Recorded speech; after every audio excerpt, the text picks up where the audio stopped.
Ian, I'm gonna let you kick this one off today. Yeah, 0-2 start. Not a good look. Not a good look. Um, some redeemable things the second half of the Cardinals game, but week one was horrendous. We'll talk about it. Buzz Pound, let's get to it. You ready, Ian? I'm ready. All right. Touchdown, Carolina! You're listening to the Buzz Pound. Smith scores, and the Carolina Panthers win in overtime. A Queen City sports podcast covering your Charlotte Hornets and Carolina Panthers. Halliburton, nowhere to go! LaMelo's done it! LaMelo's done it! Hornets win! Here comes LaMelo.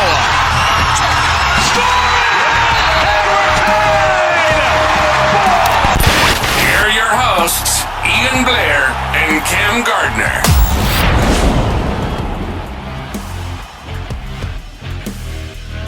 Buzz Pound, we're back. Ian's back here. Good to see you, man. Yeah, good to see you. Can't really say the same thing about our boys, though. Yeah, just It's pitiful, if you ask me. rinse Uh, and repeat. I mean, you said it well on last week's pod. It's kind of it's the ultimate level of frustration. I came into this season thinking we were going to get 8 wins, and I retract that statement. It never happened. I never said we were going to get to 8 wins, so I don't know. You never heard that from me. This team is just it's pitiful. I mean, week one, the 20-3 loss was, I believe it was 20-3, if I'm not mistaken, against the Jags. Nothing on offense, absolutely nothing. Bryce looked horrendous like he did kind of the first 2 weeks last year. And then week two was a bounce back in a way. Is definitely a winnable game. There's some red flags, especially Xavier Legette. He's going viral for all his, just lack of awareness on the field. Really doesn't even look like he wants to be out there. Doesn't want to block or anything like that. But I think the first drive against the Cardinals where we fumbled the ball on third down. The Cardinals brought everybody on defense, and Bryce didn't. I don't know if he set the protection very well. It didn't look like he did. I mean, even when you bring that many guys on a blitz, even if you set the protection really well, it's still going to end up like a sack. But there were just free runners everywhere. Fumbled the ball and then kind of like a Mickey Mouse play because he kicked the ball was kicked and then all the way into the end zone and the Cardinals scored. And at that point, I was like, "You have got to be kidding me!" Like first drive, we give up we give up a touchdown when we have the ball. I mean, they had a defensive touchdown, the Cardinals did, and we ended up coming back. I just think the hole we put ourselves in early in the game really hurt us. And in the NFL, you can't. I mean, you see it with pick sixes, you see it with fumble recovery, return for touchdowns. Like that can't happen at all if you want to be competitive long term or if you want to win a game in the NFL. And, Bryce made some plays in the second half. He made some throws that looked really, really good. But, when we got that onside kick, it was super frustrating because the offense looked like it just completely stalled. I don't know if it was Bryce was nervous because it was game on the line, 2 minute drive. You got to drive down the field and score. Um, and we didn't do it and ultimately lost the game. the only way I could put this game is calling it a tale of two halves. That's the only way I could put it as. Like you said, we semi came back. It gave us a chance, but like you said, don't know what happened on that final possession. They just act like they couldn't play football. Nobody could catch the ball. Bryce Young couldn't get rid of the ball. And on that last play, you can't take a sack on that last Yeah. play. You can't do that. At least throw the ball out. Don't, I mean, the whole game was embarrassing. I mean, from the jump. And fortunately for me, I didn't even see that early fumble live. I actually went out to get my game day food or snacks, if you will. Mhm. I decided to do that very late. So I knew the game was starting, but I was thinking to myself, whatever I miss right now shouldn't matter too much. Nothing major should happen. And as soon as I was getting ready to order my food where I was, I saw on my phone it popped up. Arizona scored on a Panther fumble. And I'm thinking to myself, are you kidding me right now? Yeah. And if I saw that live, I would have been even more mad watching that game. I was already mad, but that it did me a favor not seeing that play, if I'm being honest. Yeah. Yeah. Because that even just going back and looking at it, it's just like this is unacceptable. Yeah. Like Bryce Young, you're in year three. Year one, we could defend you a little bit. You're a rookie, learning a little bit. Year two, still shaky, but now there's no reason. You gotta protect that ball, and that's what he's lacking a lot of right now. Not even just with the fumbles, but even as far as scrambling, trying to slide, he acts like he doesn't know how to do that. Yeah. Losing the ball, he did that in the Jags game in week one. So I don't get it, man. This game from the jump was disastrous, atrocious. 27-3 at one point. We thought it was long over. I Mhm. thought sure this game was going to be a 40 plus point to potentially our 10 points that we did get Yeah. eventually, and then leading to the 22. Surprisingly, I didn't. You wouldn't have been able to tell me that in that first half of that we were going to end the game 22 to what was it 27? Yeah, 22-27. So, Yeah. um, man, I don't even know what to say with these guys anymore. I mean, we had Arizona looking just like a really good team. Not Yeah. that they're a bad team. I mean, they're better than us. Everybody's better than us. I mean, we're arguably not arguably, we're probably the worst team in the league right now. Not best. I was about to say that. I wish I could say that, Yeah. but um, man, it's tough, especially going so many years of a rinse and repeat. And at one point, it wasn't even this bad. I mean, as much as we don't talk about or don't like to talk about the Sam Darnold era or the Baker Mayfield era, it still wasn't this bad. But it shows we're just not a quarterback. You know, we can't develop a quarterback in this organization. Yeah. And look at Darnold and look at Baker. Baker more than Darnold. Yeah. Look at the success he's having right now. Yeah. And that's the one thing that I wouldn't be surprised if we ever were to get rid of Bryce Young. I wouldn't be surprised if he went off somewhere and found success. Yeah. It's just it seems to happen with the last bit of quarterbacks we've had. Yeah. And it's just one of those things you expect to happen. And I don't know what's more with this team, bro. Canales. I wish, and I think you would agree with me with this a little bit. I don't know how much you watch post-game interviews and conferences and such, but I get being positive, but he's got to start showing and letting his disappointment and frustration be known a little more. I understand being the positive guy. I get all of that, but at some point you have got to let it be known so these players can understand that you're frustrated. Like you Yeah. can't just every single time it's always, we got to play better football. We got to work on some things. We're going to look at film this week. I mean, he's always finding the positive, and I get that. There's nothing wrong with being a positive person, but you are the coach. You got to hold these guys accountable, and they got to know where you're coming from. And that's on everything, like offense, defense, even though defense turned it up a notch just a little bit compared to game one. There's still so much work to do, but it's clearly more than just coaching staff and players with this team. It's higher up, I guess, because the real shift began when they sold the Tepper in 2018. Yeah. Yeah. I mean, there's so much to unpack. I mean, it's going back to what you said about Bryce Young and his body language. He's so focused. I heard in I think his post game interview after week one, against the Jags, he was saying, "Oh, his bad body language whenever he threw his helmet," or, that's the stuff we kind of I want to see in some ways. I mean, we saw. Let me give you a couple examples of really really good quarterbacks that showed they cared. Cam Newton for one. Anytime he didn't have success, and there's pros and cons, and you kind of got to weigh it because you don't want to be a bad teammate. But you could tell Cam cared. You could tell Cam wanted to win. Another good example is Lamar Jackson. Lamar Jackson, two-time MVP, arguably should have been three-time MVP. Whenever things are not going right, you could see his frustration. And it just shows you, it shows the fans, it shows the other, his teammates that he cares and wants to win. And yes, it's a fine line. You don't want to be yelling at your teammates on the sideline like we see sometimes in the NFL. You don't want to be, arguing with coaches and everything like that. But just being fired up and having that fire in your stomach, you want to see that out of your starting quarterback. I mean, whenever you're not having success, you're not having a good game, the play call was bad. I want to see a little bit of emotion because that tells me, that tells your coaches, that tells your teammates that you care and want to win.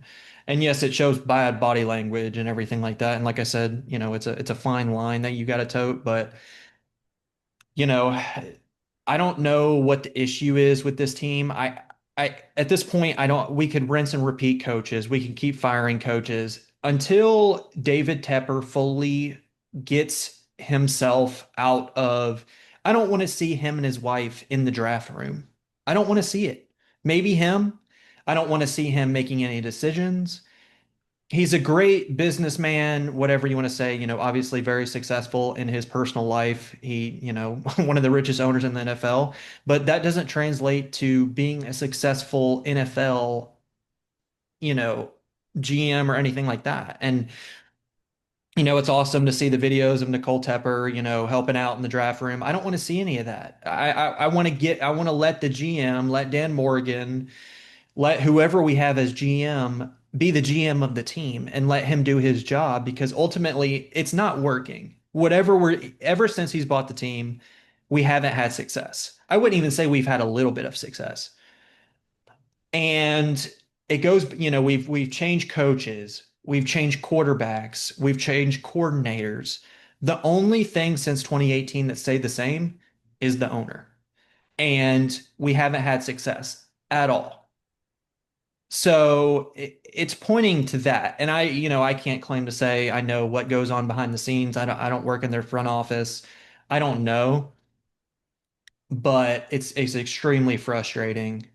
I'm just it's like mental warfare watching this team because you don't know. You see guys like Baker Mayfield and Sam Darnold have success, and Baker Mayfield's a franchise quarterback. I mean, we saw recording as at the time we're recording this on Tuesday night, they just beat the Texans and Monday Night Football, and he looked great.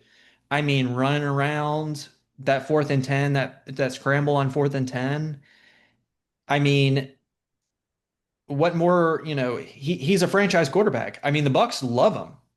Rightfully so. I mean, they're 2-0. We're sitting at 0-2. You know, Sam Darnold's been a little up and down this year with the Seahawks, but the year before, with the Vikings, played exceptional. I would take that quarterback play any day. And he played horrendous for us. So did Baker. Baker looked horrible. So I don't know if it's, development, scheme. I don't know. There's got to be a good marriage between your head coach and quarterback. Obviously, we see that all over the NFL. You see Andy Reid with Pat Mahomes. They have probably the best quarterback coach marriage in the NFL. But even with Sean McDermott, Josh Allen, I mean, Sean McDermott's a defensive guy, also from the Panthers, once coached for the Panthers. I mean, sometimes I sit back and think like, oh, what if we had Sean McDermott as our head coach? I think things would be tons way better. Um, and it's just frustrating, man. I mean, it's really hard, especially as a big sports fan, as a big Carolina fan growing up and everything like that, and huge Panthers fan. Um, it's just so frustrating. I mean, today at work, it's been rough at work, as you can imagine, this past 2 weeks. And we were talking about, who's our second favorite NFL team and stuff like that if we had to pick one. And I was like, I don't even have a second favorite NFL team. I was like, I need to find one. I need to find a new favorite team, but I just love the Panthers so much. I mean, I love this team. I've always loved the Panthers, and it's like mental warfare because the team has been horrible, and I still turn on the TV every Sunday to watch them lose. I mean, that's like the definition of insanity, pretty much. So, but yeah, man, I mean, just ultimate frustration. I mean, I don't even really know what to say at this point. It's rinse and repeat on this podcast sometimes too, because we try to be so positive with the team, but at the same time, it's just same thing every week. So I mean, a team like this needs voices like us, honestly. some kind of voices to uplift, or keep ourselves uplifted, even if nobody watches this podcast at all or listens to us. For our own sanity, I know I need it. These guys are making it hard. Man, that's why I know you mentioned having a second team. I don't know if I have a second team per se, but I definitely got other favorite players I'll watch and Mm, support or rock their jersey. Big Lamar Jackson fan. I watch mm. the Ravens. Growing up, I used to like, and a lot of people may think I'm kind of funny saying this, but I was actually a big Andy Dalton and AJ Green fan, even though they Mhm. weren't necessarily the biggest winning Bengals organization at the time, but their connection was awesome to watch to me. I used Yeah. to love watching those guys. And but one thing I refused to do was support any of the conference rivals at all. But Baker's making it kind of rough right now. He's really enjoyable to watch, especially just seeing what could have been for Yeah. us. But Yeah. this team, man. And last year with Darnold and the Vikings, same thing. Just like where were these guys when they were with us? But clearly we're just not a quarterback developing organization. I know I Yeah. said it already a few times early in this podcast episode, but it's just the dang truth. These guys are, I don't know, man. Like you said, I mean, neither one of us work in that front office. Wish we did so we could have a little insight of what's going on and what the real problem is. But whatever Tepper is putting in toward the Charlotte FC MLS team, I wish he could pour it into us because they're making the playoffs. They're winning. They're the only winning organization in Charlotte, and really been that way for the past handful of years or so. It's tough to watch, especially knowing that he owns both teams. It's just like whatever he's pouring to them. If he could get it right with us, at least if we could clinch playoffs, I would take that over starting off 0-2. Yeah. No, I agree. I mean, it's just frustrating. I don't think this organization's really been ever good at developing quarterbacks. I mean, Cam Newton was freak of nature, generational prospect, in my opinion. I mean, he's 6'6", 250 pounds. I mean, just a freak of nature. I don't think he really took, I mean, obviously he got better as his career went on till his, unfortunately injuries played a part, but Cam was Cam, he's just an anomaly. He's 101.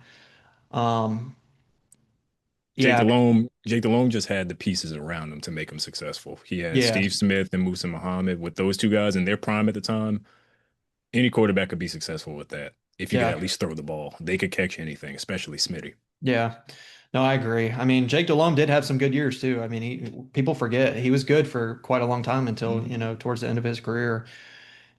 But yeah, I mean, it's frustrating. It's hard to watch the Bucks because they're so fun to watch. I mean, Bucky Irving's a fun player to watch. I mean, I really like Emeka Ibuka. Obviously, he's a Buckeye. I mean, might win Rookie of the Year. He's already got 3 touchdowns. Had a touchdown again last night. Just fun to watch.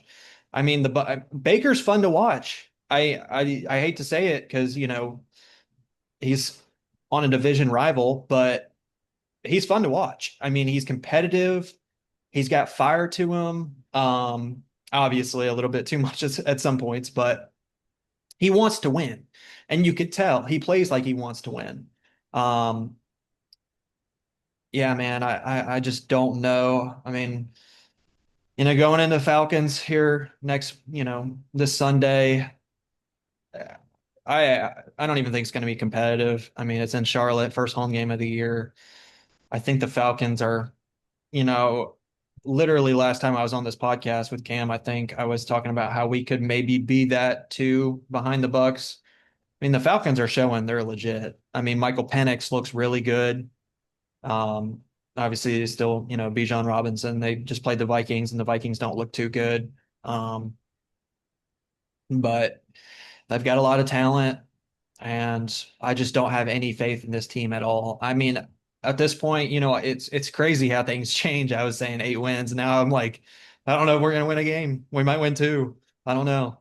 But We might be leaning toward another first round pick next year, honestly, the way we're going. yeah, first overall. First Oh overall. yeah, for my bad, first overall Yeah, pick.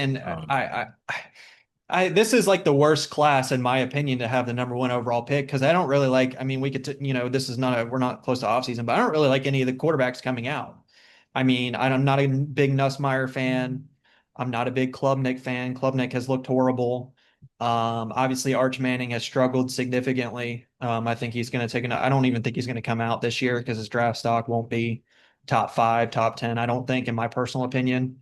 Um, this quarterback class is just weak.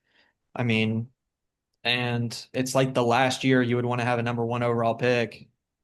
I looking like a top five pick.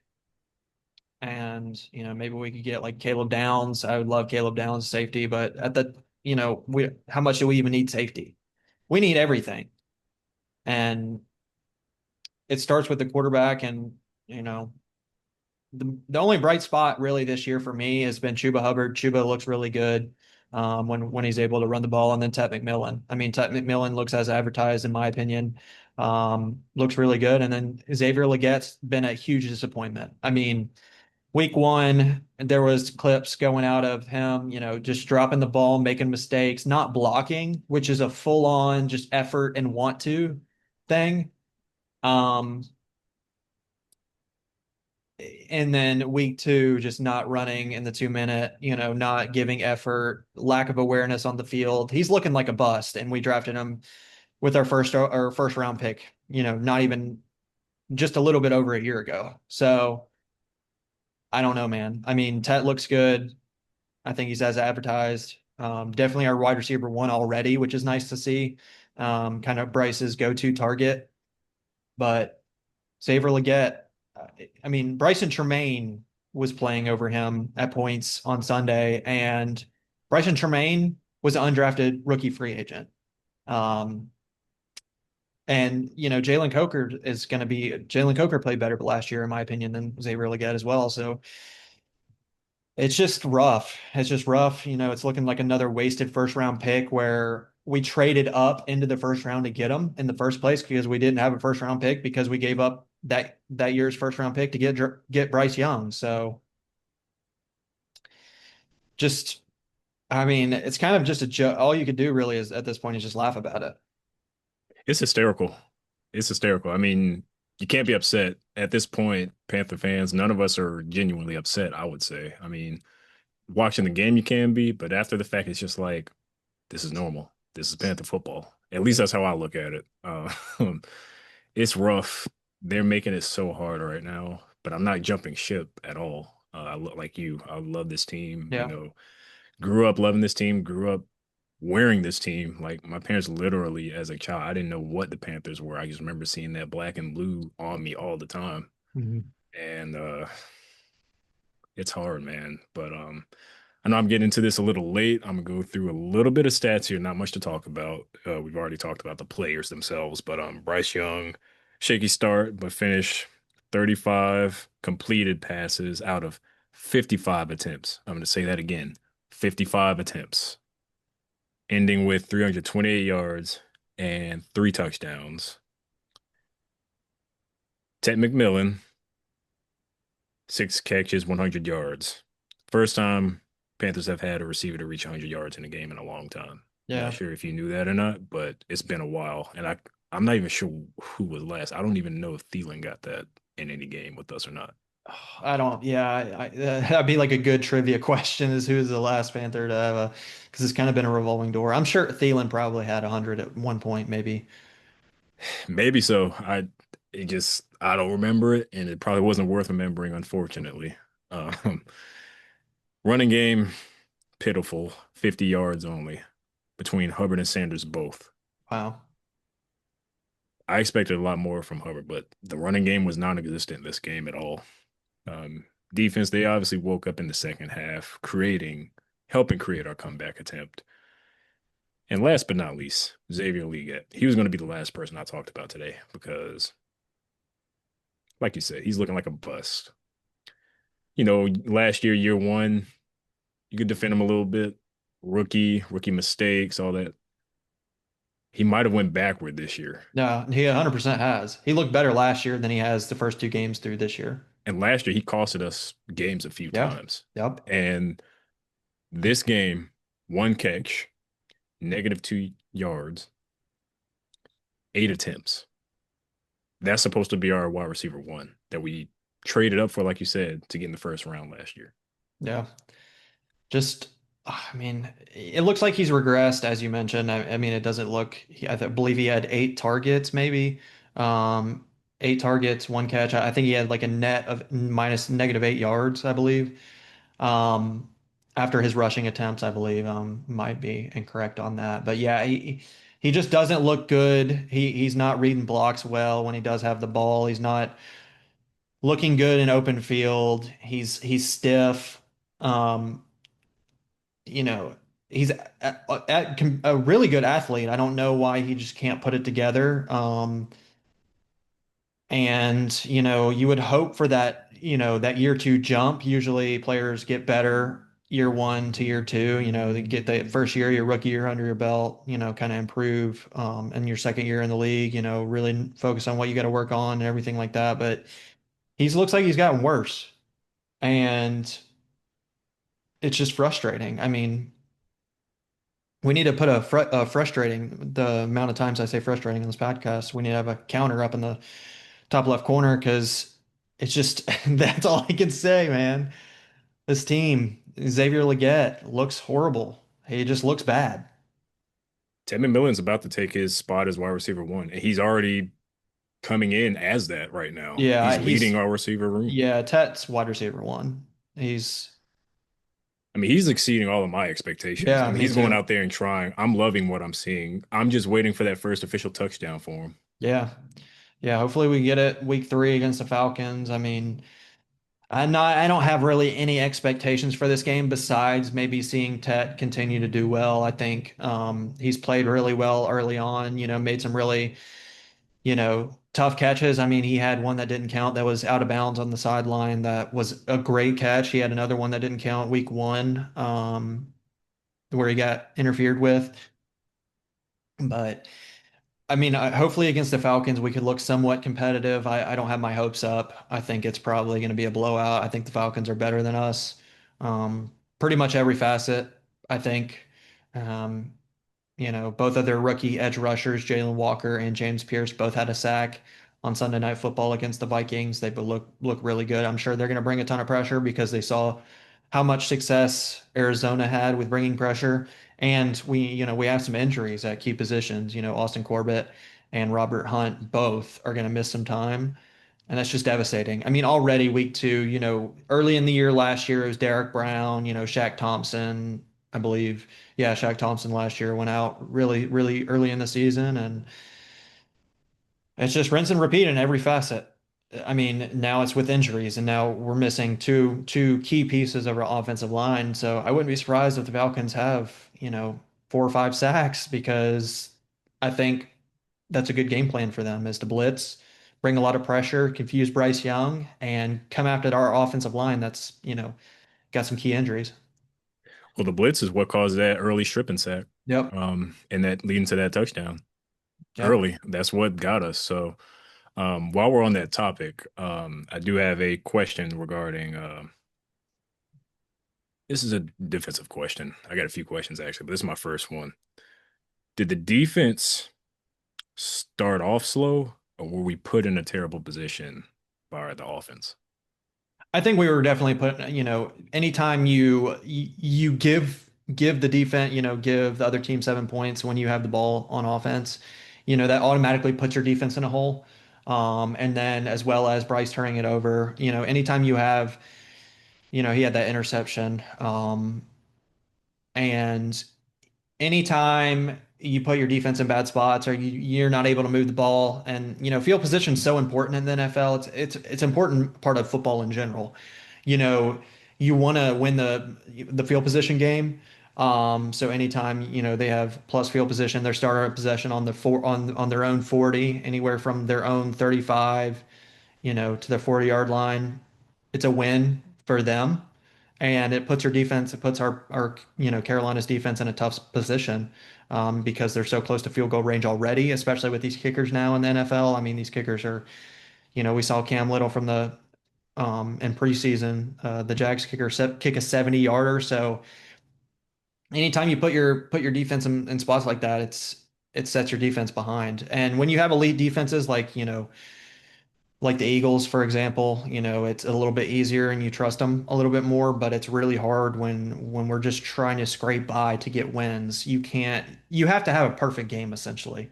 Especially for the Panthers. We're not good enough in any really position group. We don't have that Pat Mahomes that if the defense plays really bad one game, he's going to go out and win it for you, put the team on his back. We don't have anybody on any level that can do that. So you really have to play a flawless game. You can't turn the ball over.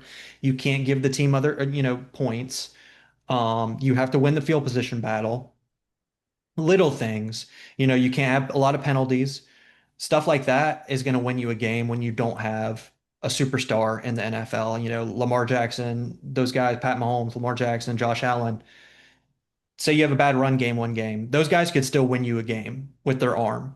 Um, you could be lackluster in some parts of the team, certain games, and when you have a superstar quarterback or a really elite defense like the Eagles, you could have a bad offensive game and the defense will just go out and win you a game, or the quarterback will put the team on his back. But we don't have any of those pieces right now.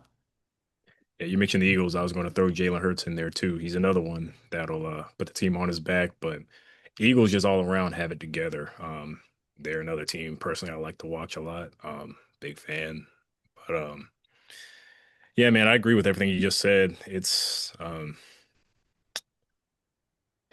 yeah, just the way we started, the way the defense came out and did what they did what they were supposed to do as far as getting us back in a position to potentially win. But still so much more with this offense. And even just, and I texted you about it. I'm getting tired of these high snaps between Bryce and the snapper. It's so hard. Yeah. Every time he's like just having to reach up to the sky and jump to catch the Hmm. ball in order to, and they're all another thing. I don't understand what it is between Canales and the team in these huddles. They cannot get to the line on time. They get right to that 3-2-1 mark, and they're right at the deadline before, trying to scramble to get Yeah. the snap going. And it ticks me off every single time. Yeah. Like, what are we doing? Why are we taking this long? It's frustrating because I don't understand why this is such a repetitive thing. Like they said they were going to work on that last week. I didn't see anything different. Yeah.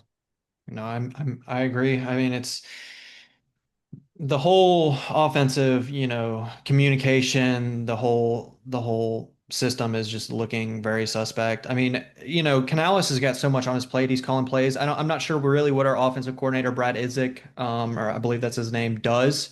I didn't even know it was really to make sure Brad Idzik was his name. He's our offensive coordinator.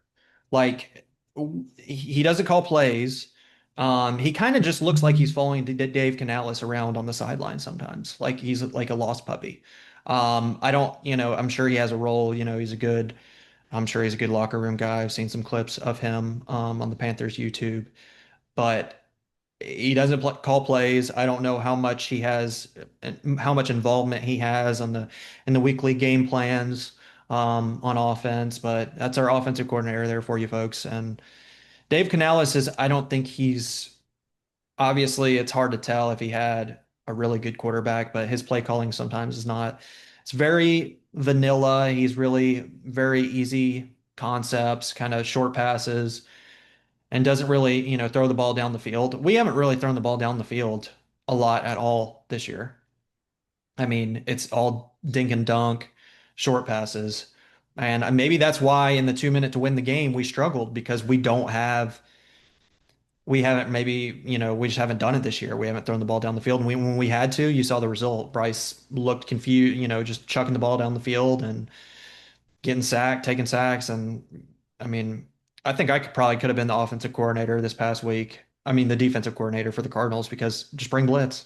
I would have blitzed every play probably if I was the defensive coordinator because Bryce showed he couldn't handle it. Um, and anytime Bryce Young's blitz, he's liable to turn the ball over, whether it's an interception or a fumble. So yeah, man, it's just I don't even know what I could say. It's not much to say. And I know we're short on time, but I got one more for you here. Just the bigger picture. takeaways here, but we already talked about Dave Canales, Bryce Young. How much pressure is on them right now?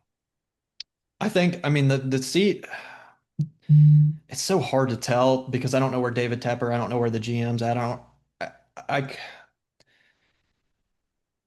I don't know that firing the coach and everything is the answer because I don't know who we get in return. I mean, their seats are hot. Bryce, if he doesn't, if he doesn't play well or if he has a bad, I mean, he's coming up on that second contract.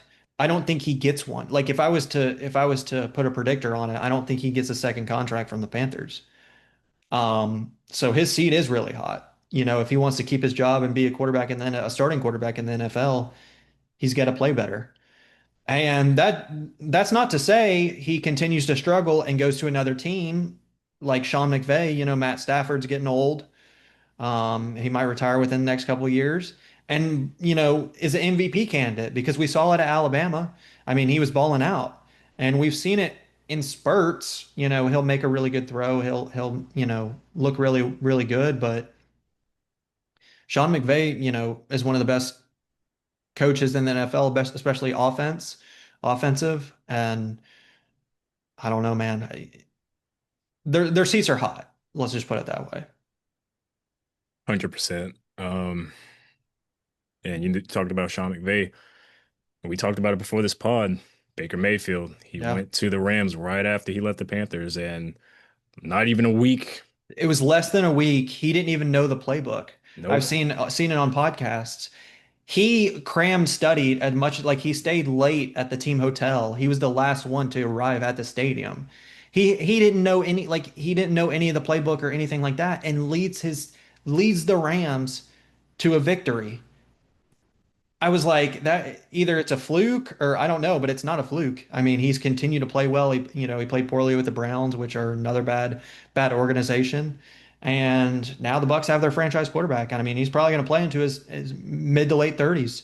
He's only 30 years old. Quarterbacks play for a long time in this league, and he's looked really good this year. I mean, I hate to say it, but I enjoyed watching the game last night. It was a really fun game. He played extremely well. And, who knows? Who knows if we're just doomed for quarterbacks? Just leaves us with a lot of endless questions, man. Just what does this mean? Each loss, what does that mean? How much steeper are we going down to becoming a winning team? I mean, it's a lot of questions. What is it more that we have to do? We've already rinsed and repeated, firing coaches and bringing in new players, getting rid of players. So, yeah, man, but on to the Falcons. We'll see how that goes. We'll be back next week for it, and I'll let you. Yeah, well, Buzzpound, as always, we appreciate y'all joining us. If you're watching this podcast, you're crazy like us. We appreciate y'all so much. We appreciate the viewership. Make sure to leave a like, subscribe, and leave a comment on the video. And as always, you can follow us on both X and Instagram at Buzzpound Pod, and you can listen to our podcast on both Spotify and YouTube. And as always, we are the Buzzpound. Keep pounding, unfortunately, but keep pounding and keep pound mentality. Thanks for tuning in to this episode of the Buzzpound. Be sure to subscribe, leave a review, and let us know what you thought of this episode. Until next time, this is the Buzzpound. Touchdown!